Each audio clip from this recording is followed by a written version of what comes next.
हम आपके आभारी। आसन ग्रहण करो। महाराज, हमारे अहोभाग्य कि हमें मथुरा नरेश ने आमंत्रित कर मथुरा की इस पावन भूमि को अपनी आंखों से देखने का अवसर प्रदान किया। एक विनती है मामाश्री, यदि आज्ञा हो तो निवेदन करूं? हाँ हाँ, कहो, निसंकोच कहो। महाराज, यशोदा मैया और नंद बाबा ने आदेश दिया था कि वृंदावन लौटने से पूर्व हम माँ देवकी और पिता श्री वसुदेव के दर्शन अवश्य करें। वे दोनों सुख से तो है ना महाराज? मथुरा नरेश की बहन और बहनोई को भला क्या कष्ट हो सकता है? तुम्हें उनके दर्शन का अवसर अवश्य मिलेगा, लेकिन उससे पहले हम चाहते हैं कि तुम दोनों भाई हमारे सभासदों को अपनी बुद्धिमत्ता और बाहुबल की झलक अवश्य दिखाओ। ये सब बड़ी देर से प्रतीक्षारत हैं। आप आज्ञा करें महाराज, हम प्रस्तुत हैं। हम चाहते हैं कि तुम राज्य के मल्लों से मल्ल युद्ध कर इन्हें अपने युद्ध कौशल का परिचय दो, ताकि ये भी जान सकें कि मथुरा नरेश के भांजों की ख्याति अकारण नहीं है। हम आपको विश्वास दिलाते हैं कि हम मां देवकी की कोख को लज्जित नहीं करेंगे। आपकी आज्ञा शिरोधार्य है मामाश्री, आप अपने मल्लों को आज्ञा दें।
व्यथा गोपियों की वृंदावन के कण कण में छाई,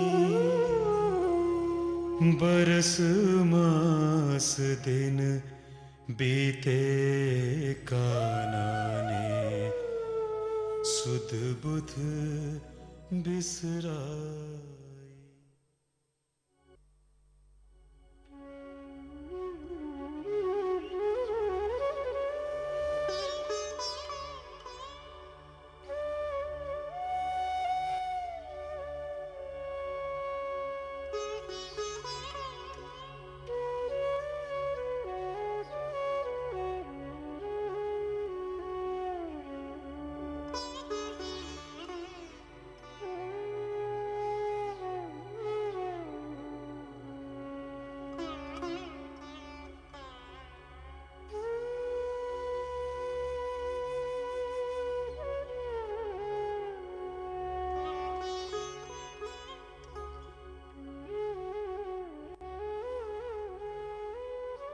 मेरा प्रणाम स्वीकारें। मेरा नाम उद्धव है। मैं मथुरा से आया हूं। तुम राधा हो? आपने कैसे जाना? श्री कृष्ण तुम्हारे बारे में बहुत कुछ बताते रहते हैं। तुम सचमुच वैसी ही हो। श्री कृष्ण, क्या आप जानते हैं उन्हें? अवश्य जानता हूं। वे मुझे अपना सखा मानते हैं। उन्होंने ही मुझे तुम्हारे पास तुम्हारा कुशल क्षेम जानने के लिए भेजा है। क्या कहा कन्हैया ने? कब आ रहे हैं वृंदावन? कोई कोई पाती दी है हमारे लिए? कोई संदेश? नहीं, पाती तो नहीं दी, लेकिन उन्होंने कहलाया है कि वे आप सबको बहुत याद करते हैं। फिर लौट क्यों नहीं आते? या हमें मथुरा क्यों नहीं बुला लेते? इतने बड़े राजकाज को छोड़कर कैसे आ सकते हैं?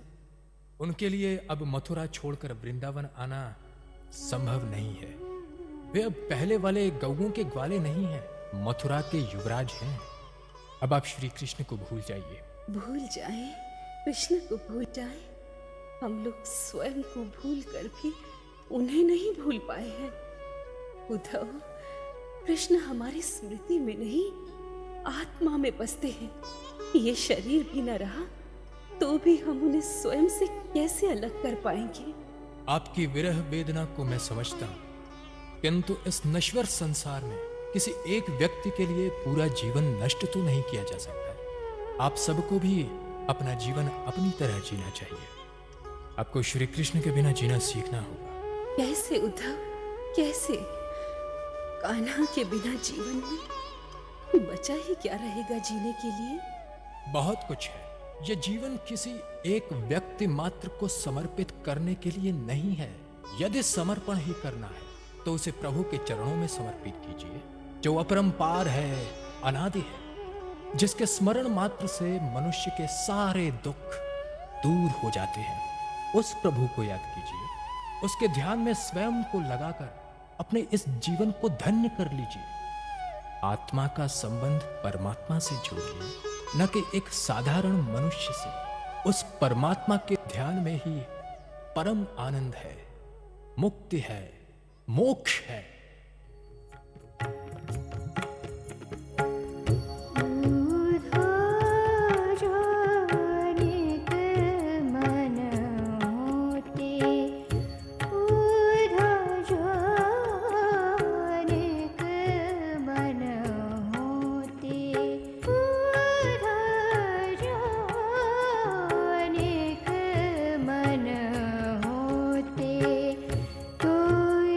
शांति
जानिक मन होते, उधो जानिक मन होते, उधो जानिक मन होते, उधो जानिक मन। प्रणाम हे देव। उद्धव जी वृंदावन से लौटे हैं, दर्शन की आज्ञा चाहते हैं। उन्हें सादर अविलंब लिवा लाओ। जो आज्ञा प्रभुवर।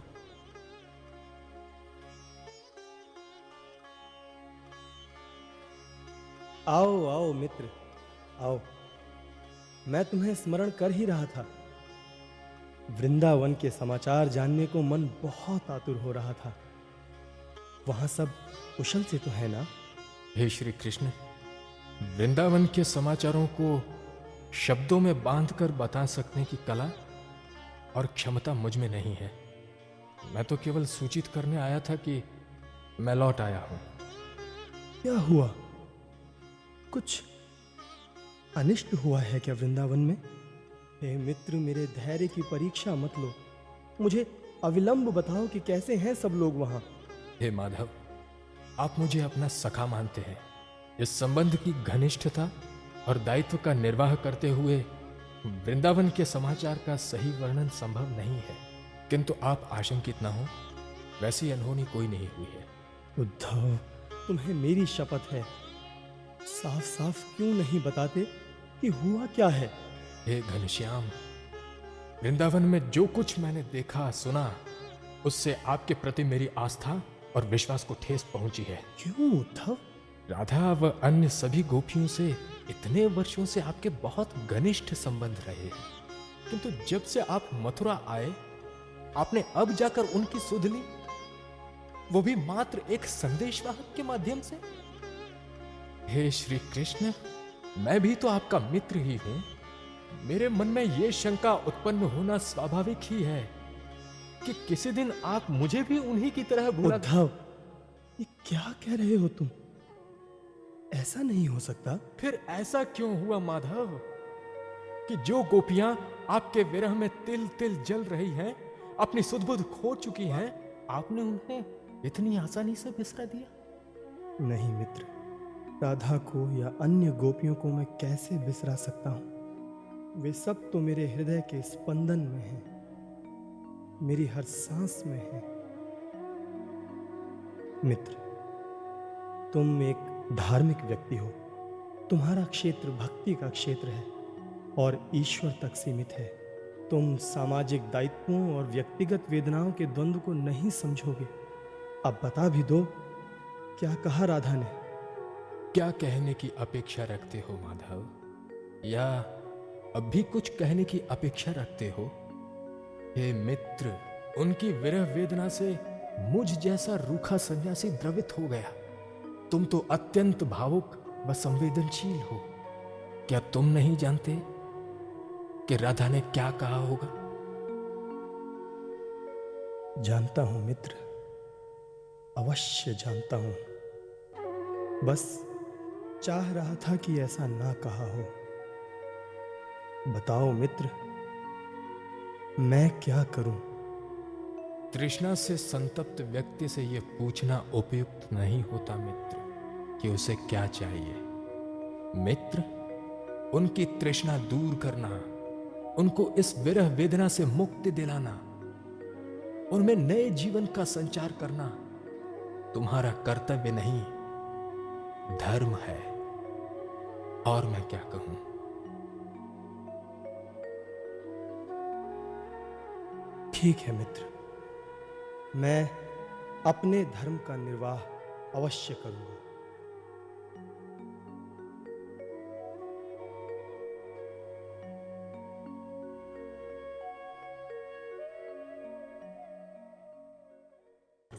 जय